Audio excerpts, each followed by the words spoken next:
This is not a Halloween. Let me see if I can get this. We can't find our iPad. That is so We looked strange. everywhere for it. We're going, where is it? Now we've been doing a ton of painting, but that's the biggest thing we can't figure out. We've been doing paint. Oh, here we go. We're right here. Hey, Oh, fabulous. We got. Then you can get all your things right there. Perfect. We got the bottom half of our house painted. Yeah, and it was like almost a week to get that done. For the top half. That's Next the trickier week. part. But notice we don't have. What were the colors of the walls? I don't even remember. They were like a dark burgundy. Yeah, kind of the pinky dog burgundy. wants to come on again. He came on for a Halloween show. Just thought, there you go. Who's the first one? Hi, Maria. Nice to see you again. Oh my God, it's always Maria. She's like this. Nice to have Whoa, you join us. She's really fast. Thank you for supporting us. We really appreciate that. Hike with Mike. Hey, hi, Mike. Hey, how's it going? Welcome to Friday Night Live, where we're just hanging around. Boogington Thunderwood. Howdy. Hey, Oh, hi. There's a username for you. What the Yeah. heck? What the heck? We we're still doing a lot of work to our house. Excuse me, like I said, last week was yawning, today it's burping. I don't know what's going on. Yeah, we painted the entire bottom half of our house, which was a lot of work. And now next week on Monday, we're doing the top half, and we've got a retaining wall that's like this. It's supposed to be like that. Oh, wait a minute, like there. But it's kind of like that. More to come on that, which is a lot. How much are those blocks? They're putting a whole bunch of blocks up. And they're like 3,500 pounds each, so they are huge. It's like a freaking car. So they're stacking one on top of another so that the retaining wall doesn't, because it goes, there's a carport, then it goes like that, and it's going like this. So the majority of our day has been putting back on the covers for the outlets, the electrical outlets. How much work was that? Oh my gosh, that took a very long time. Hi Paul, hi John and Shannon. Hey, Paul. Jamie says, hey John, continue the great post. Greetings from LA. Thank you. Melody R, hello from Saskatchewan. Hey, Saskatchewan. Dwayne says, hello everyone, greetings from Edmonton. Edmonton, one of my favorite places in the world. I will go back to Edmonton. Calgary. Hike with Mike says, ever seen the documentary Here I Go Again? No. Is it Here I Is Go it- Again? Is it Here I Go Again? I don't know it. Sharon says, hi everyone. Hi, Sharon. Spacey said, hey, hi, good evening. Axis 2084. Hey there again. Hi, John. Shanny Poohead. Shanny Poohead, you remember it? Shanny Poohead. She doesn't mind. Just like it's a term of endearment in our house. By the way, we're going to set up a system where you're hearing a lot of echo. We can't hear it. But we're going to set up a system where we're going to have mics again, and we're just not ready for that yet. By the way, Chase is upstairs. We were hoping to get it in last week. Editing Krista Bird. Tomorrow, Colin James. And if you haven't heard Colin James, for our U.S. listeners, just go on Spotify. Just don't ask questions if you don't know him. He's going to be traveling through the U.S. in the next few months, and he's an amazing human being and a great guitarist and vocalist. And Shannon wrote a thing on 80s bands that disappeared. So we're going to put that together. He's putting that together tomorrow. And then another in our series of 5 great lead singers who died without a lot of fanfare. I think that's number 5 now. Yeah. So the documentary Here I Go Again, it's a rockumentary about a local Tampa area band that tried to get the band together 20 years later. Kind of funny. Oh, wow. Cool. No, I'm not familiar with it. I don't know it. Check it out though. I'll look up there's got to be a trailer or something. Sharon says, hello Cleveland, I'm still buzzing from the Rock Hall inductions last week. Yeah, I didn't see it. I didn't get a chance to see it. I'm glad about the Go-Go's. We interviewed Kathy Valentine last year. She was a great interview. And she was walking around this rented house. It wasn't even her house. Her house was being painted or something, and she couldn't get internet service, so she's got her laptop walking around this house. It was so cute. She was trying really hard. Maria says, you need to put that on a t-shirt, lol, Shanny Poohead. Shanny Poohead. Yeah. No. Yes. Timothy, nice to have Friday nights back. Going to see Carl Palmer on Wednesday. Are you still interviewing him? His show is always great. I'm trying. And then I just got John Lodge today for Tuesday of Moody Blues. We've got, who else? Someone just announced an album. Who was it? It'll come back to me. I just got it before I came on, and about 20 minutes before I came on. Access says, I'm Jethro Tull. Sorry, Shannon. Ian Anderson, Jethro Tull in the new year. So we'll probably get him for, I think, the 5th or 6th time. Access says, I miss the 80s. I had such a blast gigging back then, being young and having zero responsibility. Love the 80s too. Oh, yes, I did. Yeah, you were rocking it in the 80s. A lot of fun. She was really bad in the 80s. But she's going to be doing like this. The only thing that was bad in the 80s is my hair, because it was huge. I dyed it blonde, and it was like almost like a helmet. It just. Where is that picture? What do you call it? Like a love sculpture? Love sculpture. Where's that picture? Where is it in our bedroom? I burned it. You didn't burn it. Does Chase know where they are? I have no idea. Hey, Chase. Yeah. Do you know where Mom's big hair picture is in our bedroom? No. Okay, he's a lot of help. I think it's far in the closet underneath books. I just had normal hair in the 80s. And then in the 90s, I had really long hair. I just thought I'd grow it out. I thought, well, it's my chance to have the longest hair I've ever had. But that was the 90s. Maria says we ruined the ozone layer with all the hairspray back then. Yes, Joico Ice Mist. It was like a purple bottle. That was my go-to. And you could never get enough. I've shown that picture on here before. I think I've shown that picture of your big hair. And then that model picture, because when you were modeling, you had that big portfolio. Yeah. Fraser says, hey John, after your decent Joseph Williams interview, any chance you'll be playing drums for him? Any collaboration? No. If anybody collaborates with Joseph, it would be, and Joseph has his pick of the litter, but it would be, in this house, it would be Chase, because Chase is an excellent drummer. We're not just saying that because we're his parents. He really is an amazing drummer. Remember we showed you the Neil Peart, the robot right there. Neil Peart sent Chase his concert use sticks when he saw him play Tom Sawyer when he was 8. But there were so many kid drummers back then, and there still are. And Chase says, I don't want to be one of the 1,000 kid drummers on YouTube. I don't like the attention I'm getting. It's just too much attention. And he said, but now he's practicing hours a day again. He's back at it. Never left it though. Yeah, never left it. Oh my gosh, Hike with Mike, Aquanet. Okay, that stuff was like a close second. So we're back in the 80s for the big hair. Yeah, I hear ya. And that stuff was cheap, right? So you could go through bottles of it. Gotta get that picture. Oh yeah. Gotta find that picture. I might go get it upstairs before we go off. That's a lot of hair. Access said I had the Paul Stanley curly mop back in the 1980s, and now sniff sniff, I look like Mick Fleetwood. Oh well, we all You know, none of my friends. No, I like the way I look now more than the 80s, because I always looked gaunt in the 80s. I looked like I was starving to death, because a lot of the times I was just starting in radio. Weren't you like those Ichiban noodle? Or were you? Single guy soup. That was in the 90s mostly. We used to, like, you buy the pack of the noodles, and you just put fresh vegetable in them, and we used to call it single man soup. And we'd eat that. Put 2 Ichiban or whatever noodle things in. Yeah, and then you'd have soup for like the next day, and it wouldn't cost you very much. And of course, craft dinner, the mainstay of a single guy. Because in, I think, 86 or 87, I got divorced. And so I stayed, and I met her in 97. Little did I know that if someone would have came up to me and really ruined my day, they would have said, you're not going to meet your second wife for 10 years. I'm going, what?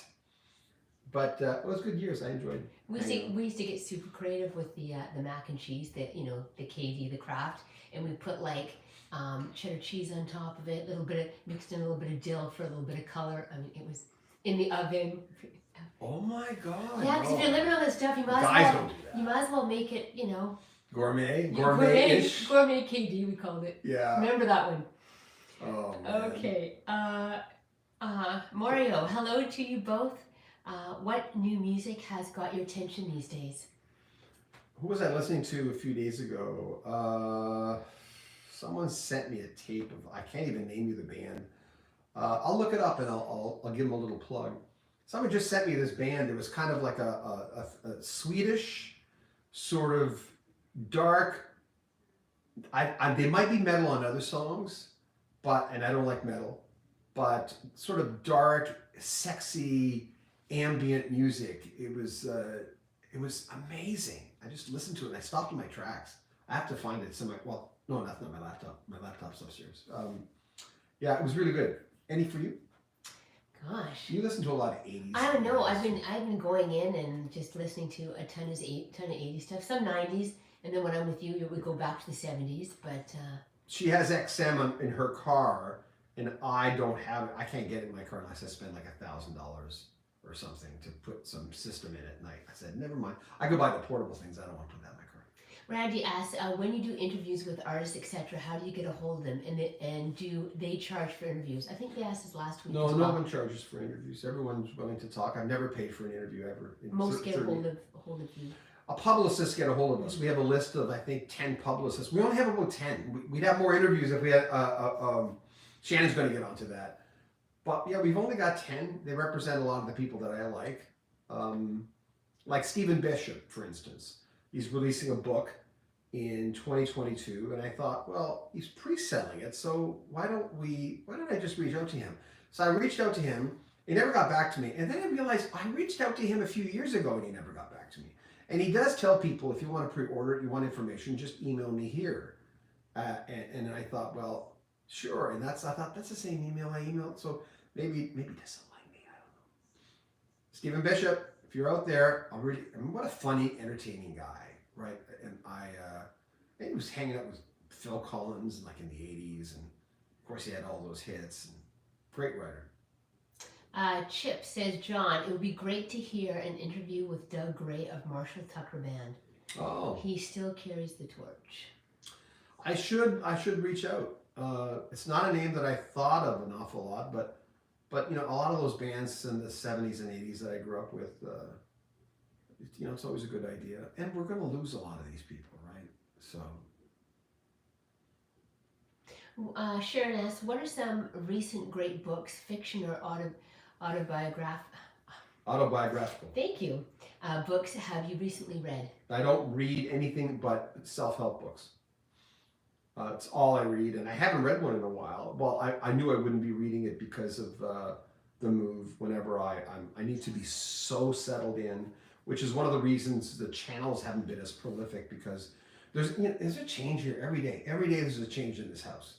And our neighbors are always saying, my God, you have service people coming to your house like every day. Every day. We're all mashed up, and we make sure that, you know, we have sanitizers out, you name it, but there's always someone coming in. On Monday, the retaining wall, and then the painters are coming back.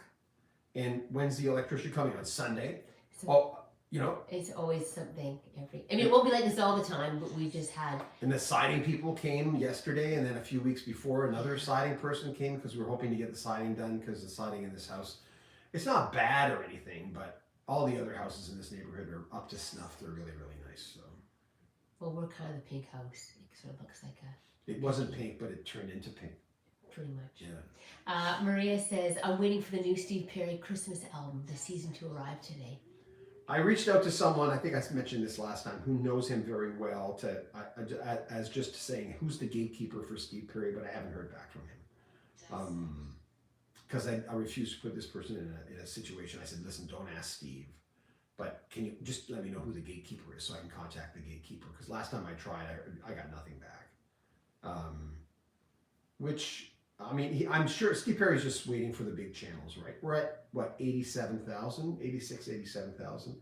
Once we get past 100,000, I think we'll get more. We really should advertise. I know everybody keeps saying, why wouldn't you advertise your channel? We should, but we'll get around to that because we're spending so much money on the house.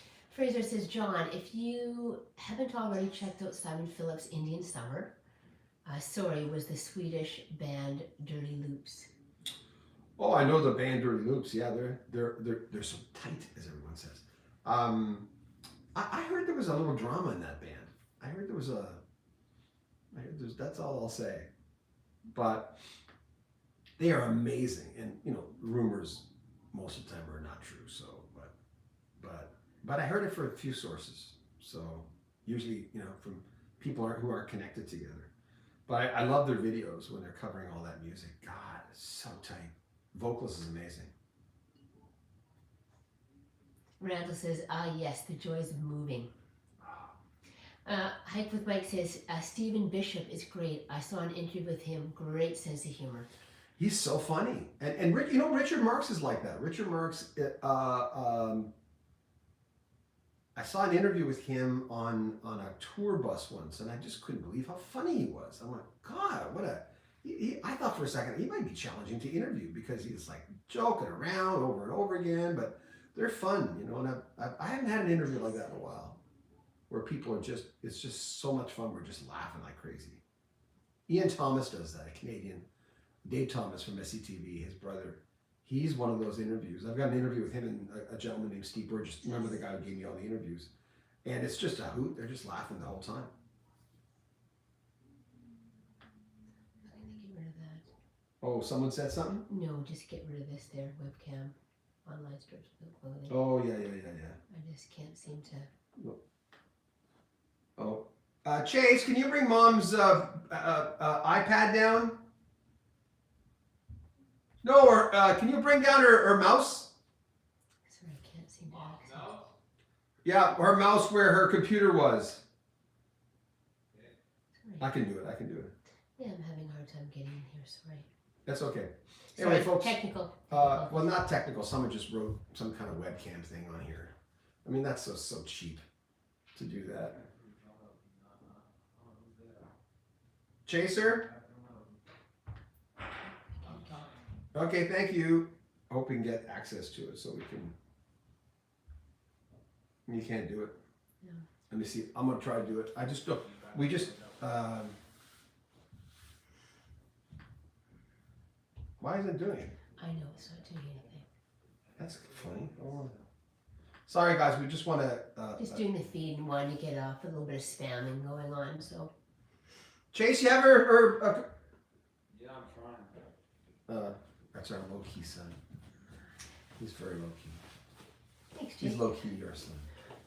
He's just a low key guy. Awesome, thank Can you, you plug Chase. that in right here? Sure. Sorry, I can't stand these people who do this sort of stuff. I don't know why they would do that, but I'll do it. Yeah, sure, certainly. See, what you can do when someone says something inappropriately, we can't even do it here. You won't let us do it. No, sorry, we can't do it.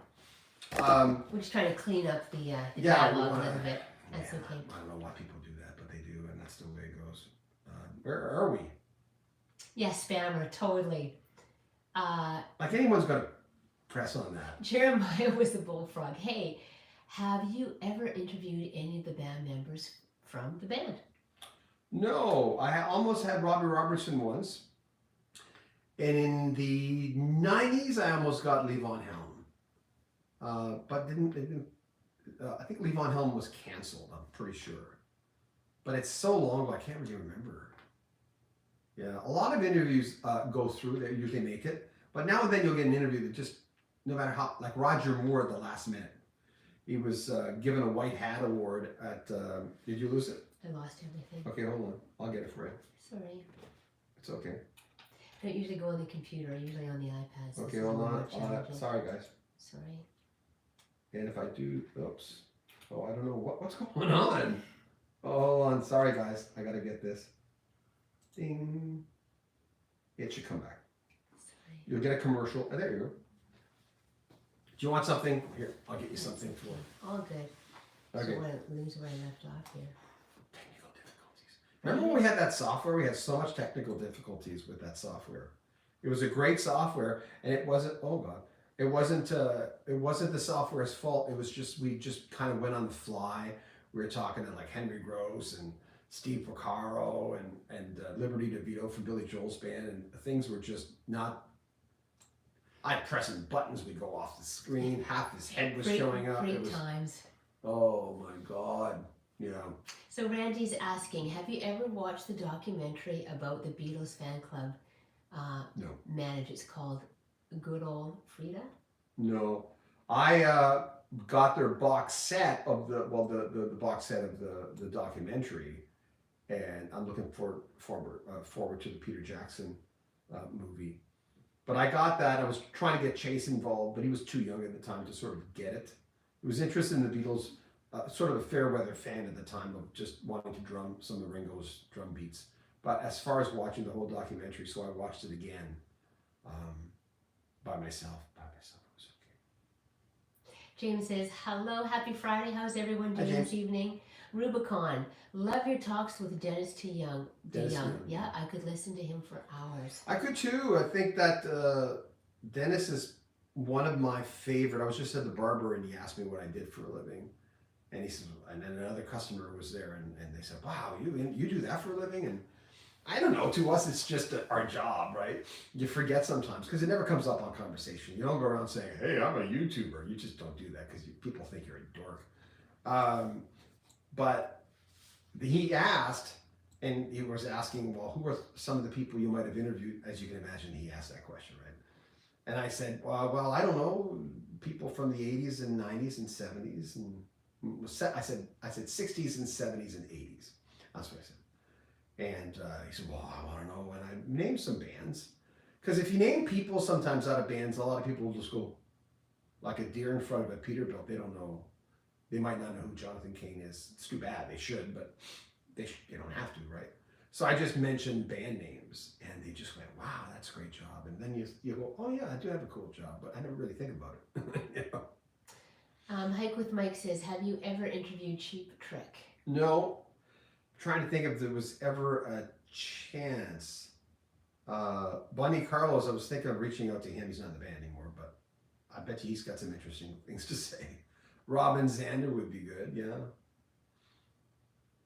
John, I love the, West Creek. John, I love the channel. I have learned a lot about rock and roll. Thank you. So have I. And we're just getting so hacked right now. What?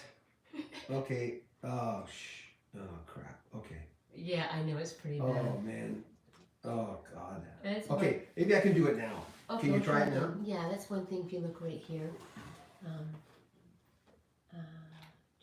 do you say here? Sorry, guys.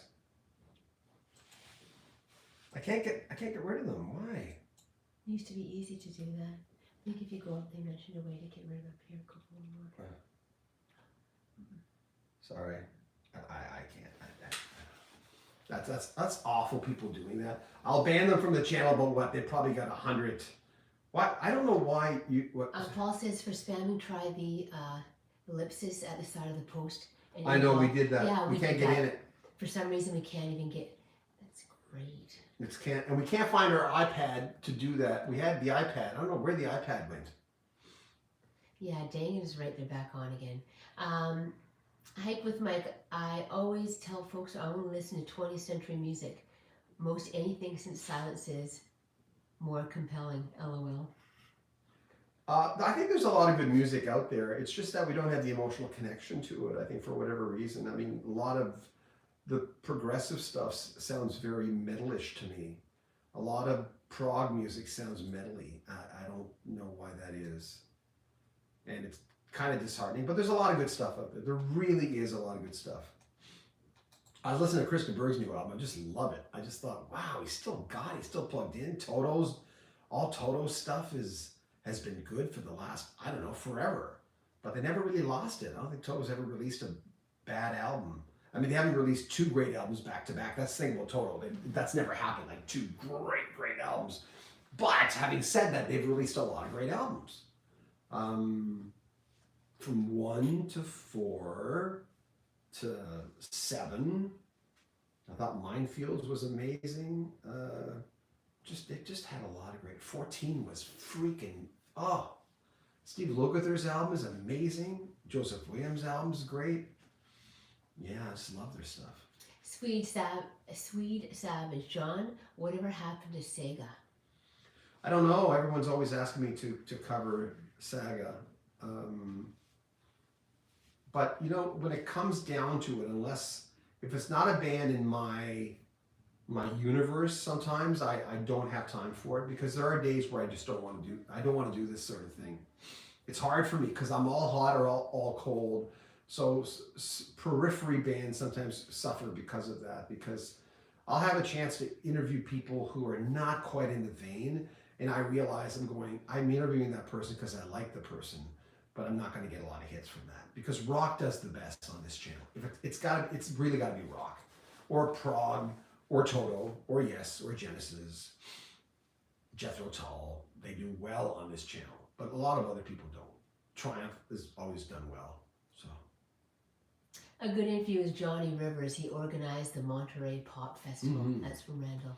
Yeah, I tried with Johnny Rivers a few years ago and never got heard anything back. I also offered him help with his website because I don't know if he still has the old style website, but he had a really old website. I told him I'd do it for free. I said, hey, I can help you with your website. But maybe he does his own website. He took it personally. I don't know, because that can happen. But when, free is our friend, which by the way I own, freeisourfriend.com. I just bought it one day because I kept saying it. Fraser says, John, so you didn't like Toto Fahrenheit? Haha. I liked Fahrenheit, but I loved the seventh one. Fahrenheit, they were just kind of getting the formula down with Joseph. But by the seventh one, everything was just locked in. Seventh one, to me, is one of the most underrated albums of all time. It's just such a classic album. But yeah, I like Fahrenheit. John Sykes, who murders Much Hermit as Tom Schultz. I didn't know that. I'd love to get Tom Schultz. I'd love to get him. I don't think I ever will. I mean, I've given up on a lot of artists now. You have to let it go going. If you don't get them, I don't know. I got a good body of work. Now and then, like John Lodge this week, I went, John never interviewed anybody from the Moody Blues. I almost got Denny Lane once, but he's the early Moody Blues before they changed into the band they became, right? Like, Go Now. I almost got him once, but never followed through on it. Actually, Randy Meisner, because he toured with him, Randy Meisner said, you should really go after Denny Lane. I went, okay. There you go. Access said, a lot of the old school performers don't want to be on social media. Yeah, well said. And they're used to going and doing interviews when they have something really to say. Not that they don't, but they want to get their point, their version out, or else they're selling something. And there's nothing wrong with that. Why not? Everyone's happy. If they've got a new album or a new book, they want to sell it and they want to tell their stories. So I get the interview and they get to sell what they're selling. That's the way the industry works. I mean, everyone who's on a talk show, they're all selling something, and that's okay. That way you get a cool interview, and now interview shows do wacky things. I'm not a big fan of that kind of stuff, but I think a lot of people are, so yeah. You should try to get an interview with David Lee Roth regarding his retirement. I thought about it. I thought about it. He would be an interesting interview, like a really cool interview. I talked to Bruce Hornsby about, I've said this before on the channel, Bruce Hornsby was sitting down and I said, oh my God, I'm so nervous to talk to you. This was when, what's it called, Spirit Trail was released. And he said, why are you nervous talking to me? I said, I don't know, man, you're like one of my all-time favorite artists. He said, only got 4 albums. And I said, I know, but I freaking love your music. And I said, the last time I'd seen someone this nervous was my friend interviewing David Lee Roth. And David kind of took the interview from him on live radio in LA someplace. I don't know where he was working. And he told me about it once. And he says, well, I don't do stuff like that, so you don't have to worry about me. Fraser J, how on earth did you get Kenny Loggins? I work with that promotions company a lot. And I just kept following through. They handled Carlos Santana, but I'm not the biggest Santana fan, so I didn't follow through as much. They handle a lot of big artists. The West Coast, Lauren Heights, kind of artists. They handle all those guys. CSNY. Yeah. John, are you a Sega fan? Yet another amazing Canadian band. I bought the album, what is it called, On the Loose? That was it. I wasn't a big fan, but it's not because I could have been, because I didn't search any. You know how it is when I was in my 20s at the time, and you only have so much money. And back then, I was with my first wife, and we were struggling, and I was just getting into radio, and I was making, I think, $1,350 a month in radio as an all-night show host. It wasn't good times. It was hard times. It was exciting but scary. I was in major market. I wasn't good enough to be in major market, but I got the job because I had a lot of zest, and it was really nerve-wracking for me. So back then, I only had room for so much music because I was so concentrating on the music I was playing, and we weren't playing SAG at the station I was at. We're just in a dialogue here talking about a couple of awesome Canadian bands like April Wine, Honeymoon Suite. Hold on. Oh, get up, chair. Oh. Again, tons of chords behind us. Lots of chords. I'm a chordless guy. We're putting 2 rows of autographed albums. You've seen these albums in the back of me. Oh, sorry, doggy. April Wine, their second album. I didn't like their first very much. Oops. There's Miles Goodwin. Oop. Always got to shine here. So in 2000, I interviewed April Wine. That's why Miles Goodwin wrote April Wine, Miles Goodwin 2000. Jerry Mercer, who was their former drummer, their longest lasting drummer as far as the heyday. Brian Greenway and the late great Jim Clench. And they signed, I think, 25 albums for me. I said, can you sign? There's Forever For Now, which was supposed to be Miles Goodwin's solo album. So I've got all their big albums. I gave the greatest hits to my brother or maybe my friend Jeff. Nature of the Beast, I've got them all autographed. I'm going to put them all on the wall. All the ones that I like. There you go. And that's all I have to say about that. Queen's ex-bassist John Deacon would be an interesting interview. Yeah, but he's so out of the limelight, right? I interviewed Lenny Zakatek, who was in a band with him. His short-lived band. I think they only did 1 album. And Lenny said he had great stories to tell about Queen. He was an easygoing guy to work with.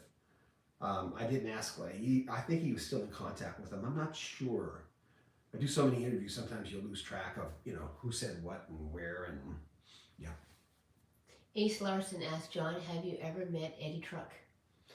No. And all those Southern guys, I haven't. I don't get the opportunity to interview the rock and roll, other rock and roll broadcasters, or guys of that ilk. Plus, people always ask me about other YouTubers, and I say I don't have a chance to watch them an awful lot. There's such great guys doing this, like the Ultimate Classic Rock. I forgot until last night that they had a YouTube channel, which actually does better than ours. And I looked at their YouTube channel and I went, wow, look at all the great videos. I don't have time to watch them because I'm too busy doing my own stuff. DJH Record Hound never got to meet April Wine, but apparently they were tickled to sign my 8-track of their early live album. Yeah, it's just called Live. April Wine Live, 1973 or 4. That is an amazing live album. I've got that autographed someplace. It's an amazing album. I couldn't believe when I first listened to it, and I didn't even know they had a live album. I was getting into, it was the Electric Jewels era, and after that they released Stand Back, and it just got better. And then after Stand Back, Forever For Now, or no, The Whole World's Going Crazy, then Forever For Now, Harder, Faster, there was First Glance, that's the wrong order. And then of course Nature of the Beast. Like, man, when they released Nature of the Beast, it's like Toto, the 7th one. Everything came together. Miles Goodwin is a genius. I think he's one of the most underrated singer-songwriters in the history of Canadian music. Access reminds us, hey, remember to set your clocks back Saturday night. Oh, is Get that an this extra weekend? hour of sleep. It sure is. They marked it in the calendar. Actually, our daughter made sure that we put it on her. Our autistic on her wonder. schedule. Yes, she wanted to make sure we remember. Fraser's asking, John, is Shannon the lady in red? She really looks good in red. She looks really, really, really good in red. Thanks. Red's my favorite color. She looks, yeah. You're really pretty. Thanks. Mikkel? It could be Michelle. Or Michelle? Yeah, I don't know. Broussard? Did you ever interview John Baldry when he was in Vancouver? I think the interview we did, Steve Burgess, I set up an interview for Steve Burgess, and I own that interview now because Steve gave me all those interviews. I think I set it up while we were in Edmonton. I'm pretty sure. It's a phoner, though, with Long John Baldry, and we have it here. I'm just having it. I don't know what I'm going to do with these interviews because they're all muffled. I know I could bake them. I don't know. but Long John Baldry is one of them. And he sounds like this. You really can't even hear what he's saying. It's that bad. It might be my reel-to-reel over there. They played better on this one, the TIAC. The Studer, I think the head's going. So I have to do something because I'm going to lose all these interviews that Steve did. Tons of 80s artists. Morrow says, I saw Sega in concert at Massey Hall in 1980 with a young... Massey Hall, yeah, with a young fellow named Brian Adams opening the show. Brian stole the show. He was maybe 21 years old. Amazing. Yeah, I've only seen him once. Back then. Yeah, he was. I only saw him once. I brought my eldest daughter, and she was like this to me, and she couldn't really see the stage, and she was on this Brian Adams kick. It was her first concert, so I held her up like this. I was sore for 2 weeks after, holding her the entire concert up. I was like this, and her head was like up here, and she was able to see the concert. And yeah, Candace, she's a wonderful daughter. She's a nice girl. What's your opinion on Paul McCartney changing some Beatles songs to McCartney and Lennon? Yeah, sure. I don't really have a thought about it. I mean, if any, he can do what he wants, right? I'm a huge McCartney fan. I was always more of a McCartney than a Lennon fan. Lennon was just had a little too much angst for me. And I like Lennon's music, but I like Paul McCartney's way better. And George, I kind of like them a little bit. And Ringo a little bit. George more than Ringo, like most people. So, Hike with Mike, have you ever interviewed REO Speedwagon? No, I tried to get Kevin Cronin a couple of years ago, remember? I do. And didn't happen. And unless it comes up, a lot of times there's no contact information on their websites. I have to contact my contacts and say, do you know who handles, REO Speedwagon? And usually, especially these days, I do a lot of research for the people I talk to. You know when you're going to talk to, like John Lodge of Moody Blues, you've got to get first of all, no matter what, Nights in White Satin, right? And you've got to get about 6 songs, and that's about all they want to talk about. And unless you've got a good rapport with them, like Krista Berg, I had 20 minutes with him, and we were having such a good time, and I could tell he was enjoying the interview.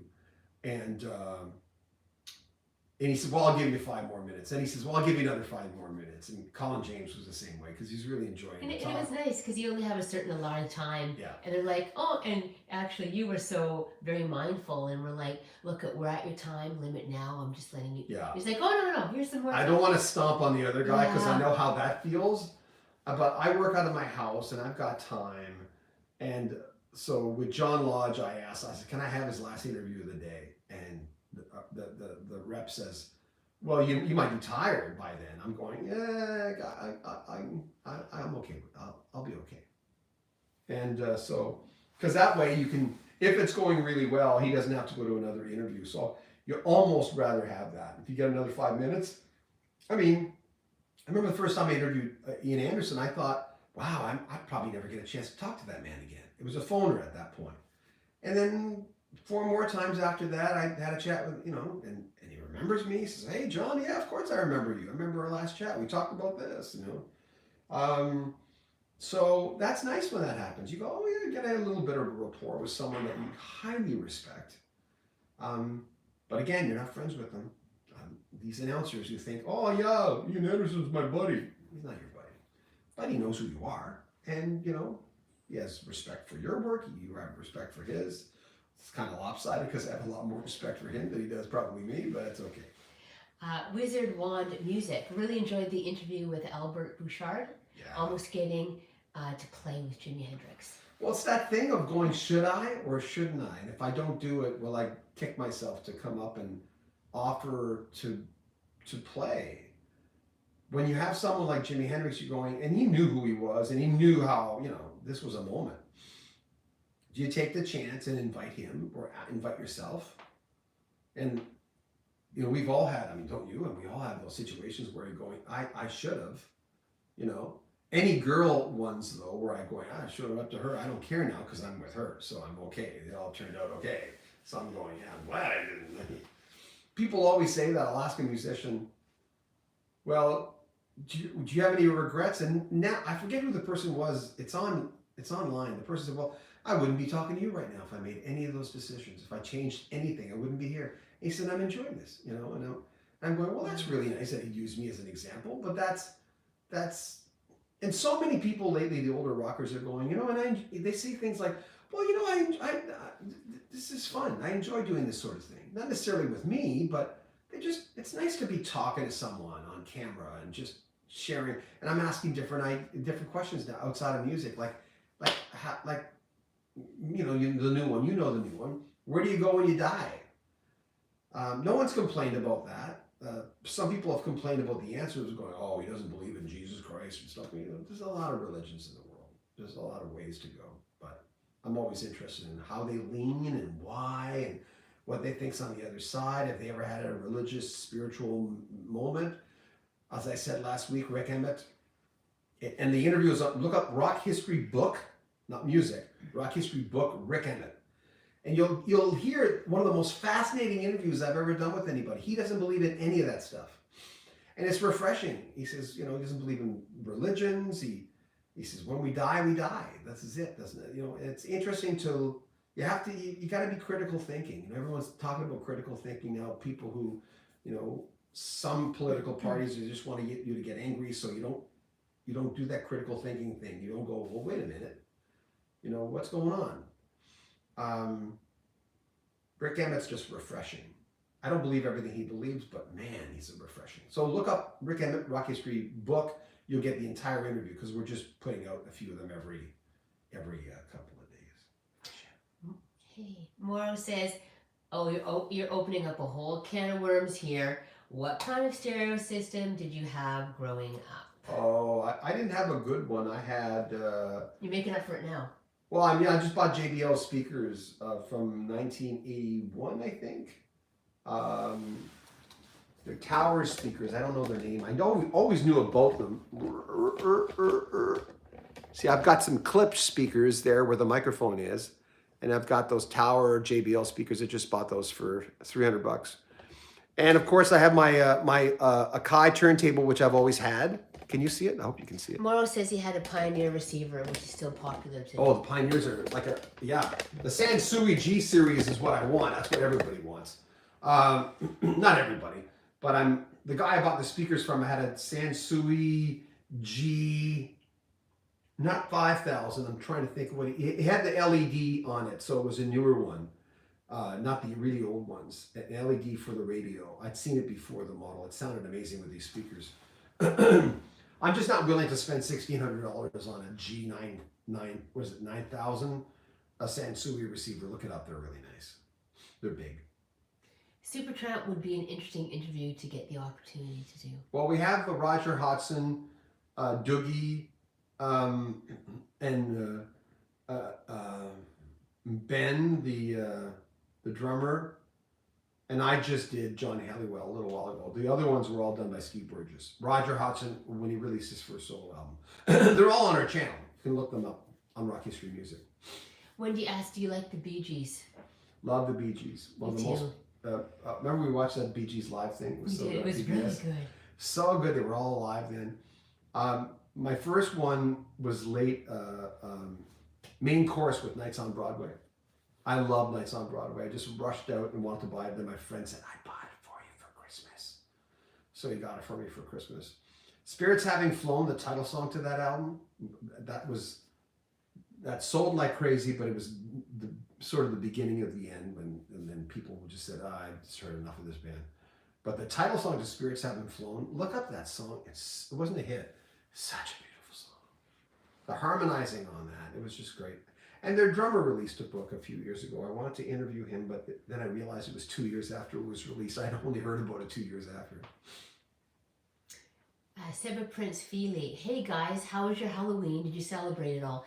Actually, John was amazing because even with COVID, we couldn't really touch the candy or hand it out. So we had this tray and the kids could come and pick it up themselves.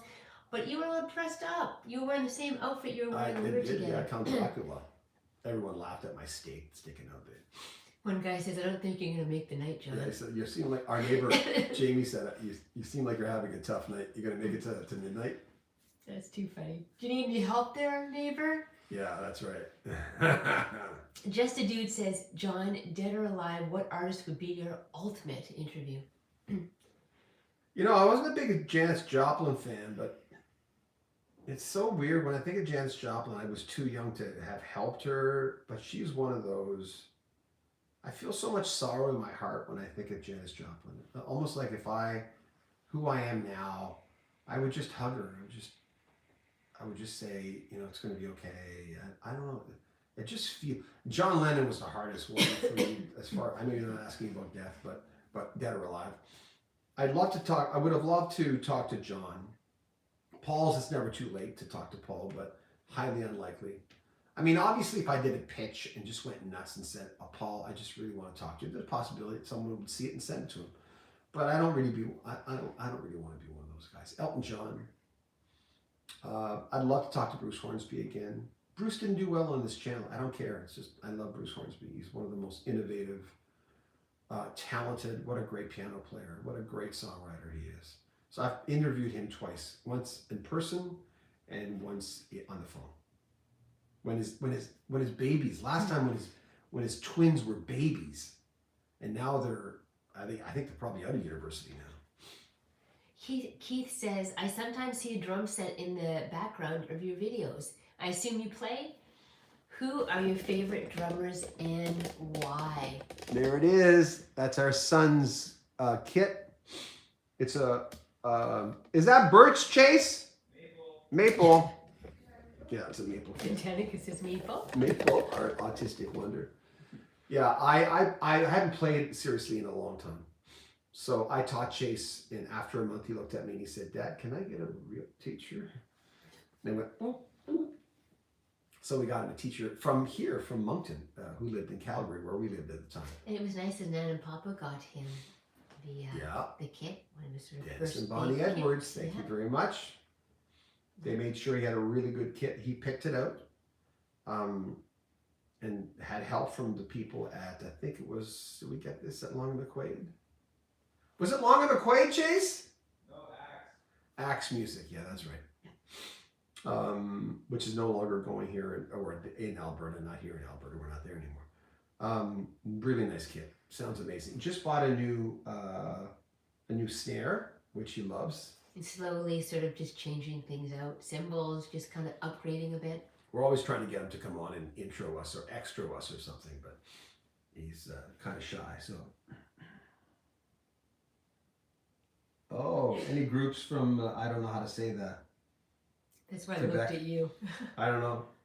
No, but as far as Quebec, I'm always struck by how bands can be huge phenomenons in Quebec and not be known at all outside Quebec. And, you know, Quebec's a huge province in Canada, but, excuse me, and it just happens, you know, like it's crazy that can actually happen, but it does. That's all I have to say about that. Okay, I'm going to change the segue here just for a second. Okay, so let's talk Christmas. I'd just like to know when, some of you, if you want to respond, when do you start? Be careful, she's Christmas crazy. I'm not super crazy, but I like Christmas. So when do you decide that, yeah, we're going to start to put up the decorations? I usually wait till after my birthday, mid-November, and then I'll start to kind of really get things going. November 18th. Not so much on the outside anymore, but we do a lot on the inside. So I'm just curious as when you when do you put your Christmas when you tree get up? festive. Yeah, what do we got? Fraser's asking, in the meantime, John and Shan, have you ever been to the UK? No. We're hoping to go. Love to go. Probably not next year, the year after. We're going to wait till COVID settles in, settles out, gets out. Right now we can't even leave our city here in New Brunswick. We're in a hot zone. Because we've been in a hot zone now for what, 4 weeks? 4 weeks? 4 weeks. A month? Yeah. It's kooky. So we're in, I'm yawning again, sorry. But we're in the biggest city in New Brunswick. But it's We're going to start winding it down. When I start yawning, it's not good. What the heck? I know. Oh, James says after Thanksgiving for me, of course. Yeah, but American Thanksgiving. Yeah. Just bought a new Christmas tree today. Hey, Jeremiah, yay! Yay. I actually got our Christmas tree from Your parents. my parents because when they decided to downsize, they just didn't have the room for it anymore. It's really a tall Christmas It's tree. beautiful. Yeah. 1st December, Xmas decorations and trees go up from the UK. Good to know, Paul. Paul, is that a regular thing in the UK? Do you like what's the consensus in the UK for people in Christmas trees? I'm just kind of curious. We had two friends, Jamie and Dion, that we used to hang around with. They were a plethora of information because they moved here from the UK, but they're moving back. Planning to move back. They don't tell us all this cool stuff. Plus, my in-laws were from Manchester, not from Shannon, but my first wife. They're both gone now. Really nice people. The Cooper family from Manchester. And Fraser J said, well, you're more than welcome anytime. Oh, thank you. Be careful with that invitation. Maria says December 1st is when I started up. Yeah. And Morrow says Christmas decorating starts in early December. Tree goes up first weekend in December. Okay, so a lot of wait till. I think December is it's the Christmas month.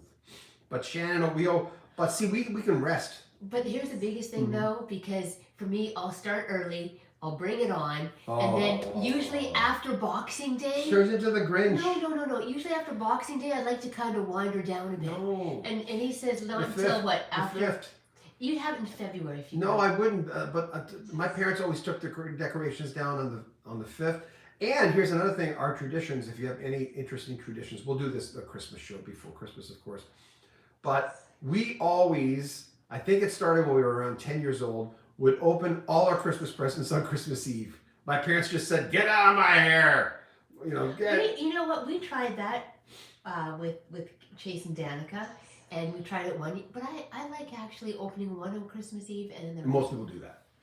I think a lot of families. That's a common thing that they all open one, and yeah. Greetings from Getty in Omaha. Mannheim Skirball was in Omaha. Comment ça va en Moncton? Comment ça va? Where's that? I think it's how are you in Moncton? Yeah, well, I know what comment ça va means. I used to be French. What's wrong with this girl? It's going well in Moncton. We love Moncton. It's really nice. As we were saying, we can't leave here right now. We're sort of stuck. We can leave our house, but we're stuck in the city. Yeah, because of COVID. But we're willing to abide. So.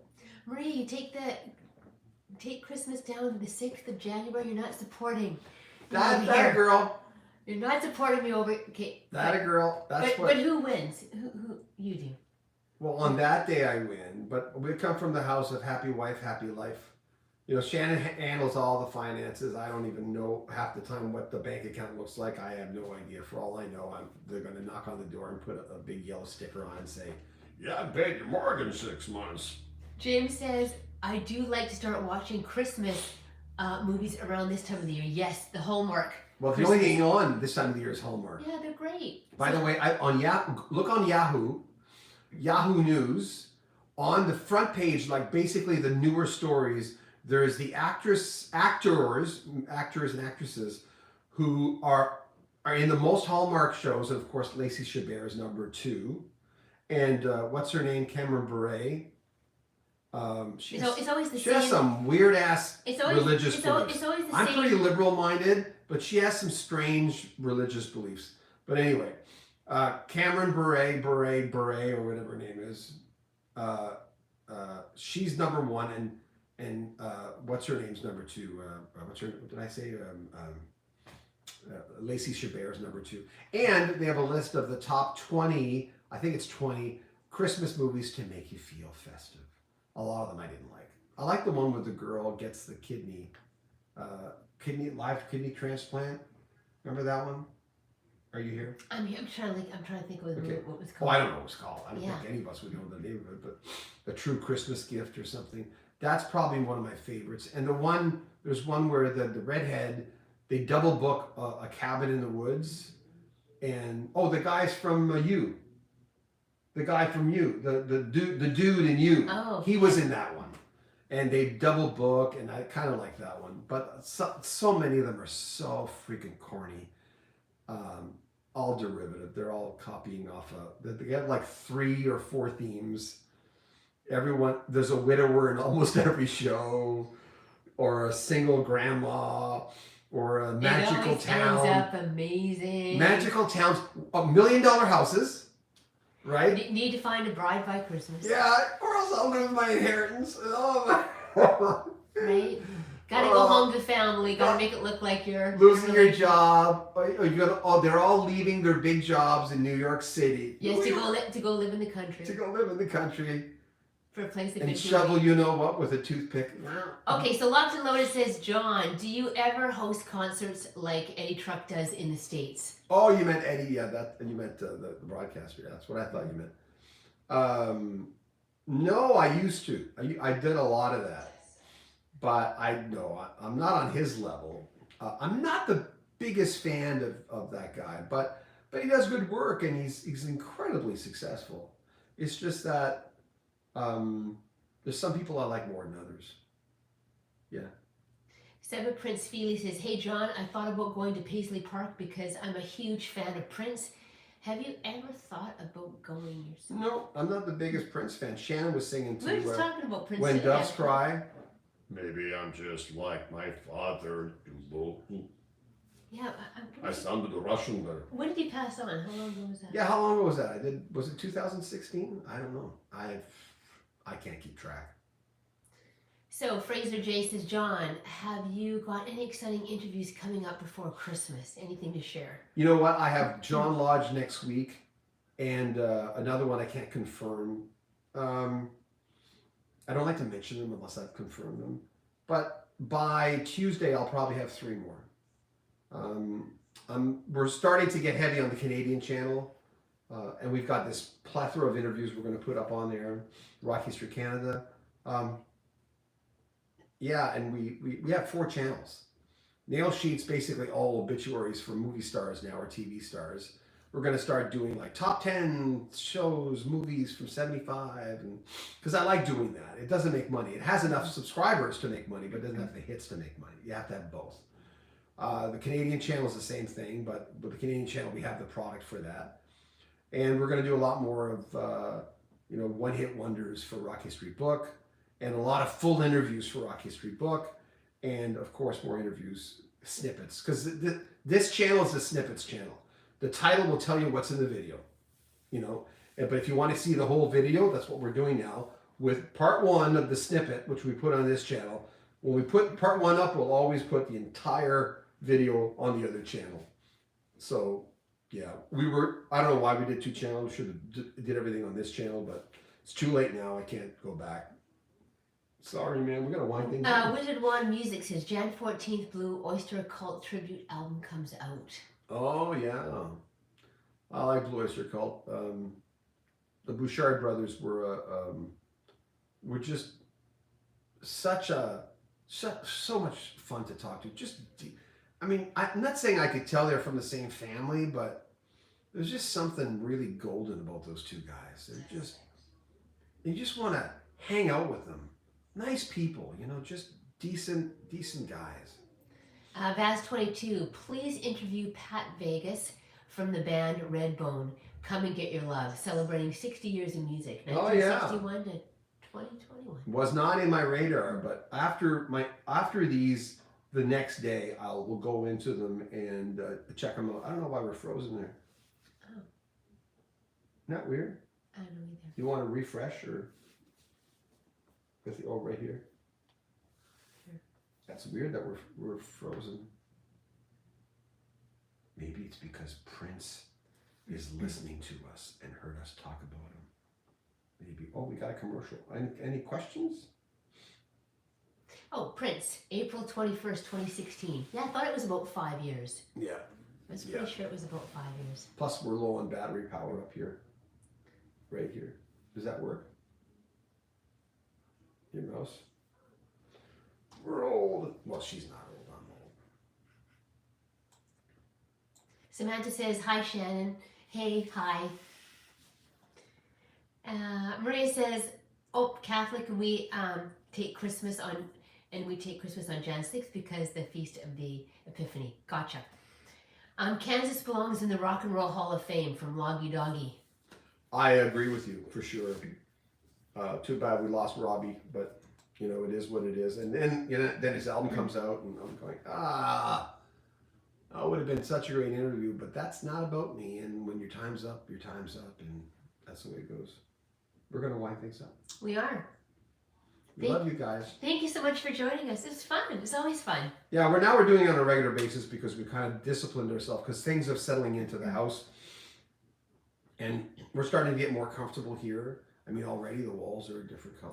I think I'm actually getting my eyesight back. I didn't have to wear my glass. Mind you, I Hey! still was squinting. Oh, I couldn't see it. Mispronounced a few. I just was trying to not have to wear Well, some of these are not her era as well. That's why she's got. We're not going to do the 80s channel anymore. We decided Shannon was going to do an 80s channel. I'm going, I don't want to start a new channel. It's just too much work. So we're going to do it. Any of Shannon's videos, if we get her to do them, will be on Rock History Book.